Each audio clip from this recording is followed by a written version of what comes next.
रे दादा, अब हम ना जियब ये दरोगा जी। अरे क्या हुआ जी?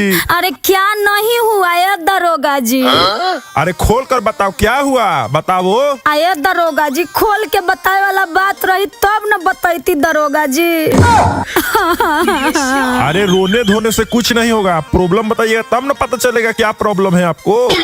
ए सर, क्या बताएं आपको, बहुत बड़ा प्रॉब्लम है। आप जानते हैं क्या हुआ है? कहाँ बाटे चोट तू रिपोर्ट लिखावा, खुली के प्रॉब्लम तू हमसे बतावा। अरे प्रॉब्लम बहुत बड़ा है, देखी ना। कहाँ बाटे चोट तू रिपोर्ट लिखावा, खुली के प्रॉब्लम तू हमसे बतावा। का कहीं बिना कहले कैसे समझी बात के सुनिए। अरे कटले बगाल हमार लड़का एगो दाँत से, बड़ी दर्द होता दरोगा जी रात से। कटले बगाल हमार लड़का एगो दाँत से, बड़ी दर्द होता दरोगा जी रात से। अच्छा ये बताओ, तुमको उसका कुछ सबूत है? कौन लड़का था, उसका नाम क्या है? नाम नहीं बताओगी तो क्या होगा?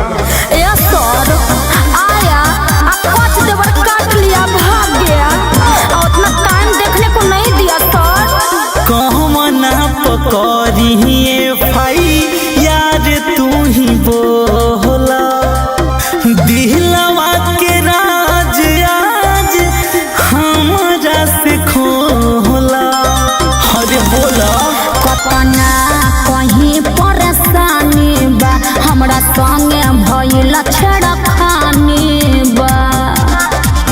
कैसे दी रिपोर्ट बिना जांच के तो सुनिए।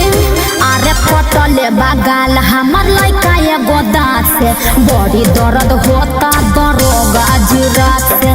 कटले बगाल हमार लड़का एगो दाँत से, बड़ी दर्द होता दरोगा जी रात से। ए दरोगा जी, प्रॉब्लम समझिए दरोगा जी, प्लीज दरोगा जी, इज्जत का सवाल है दरोगा जी, समझिए। Music by Neha studio.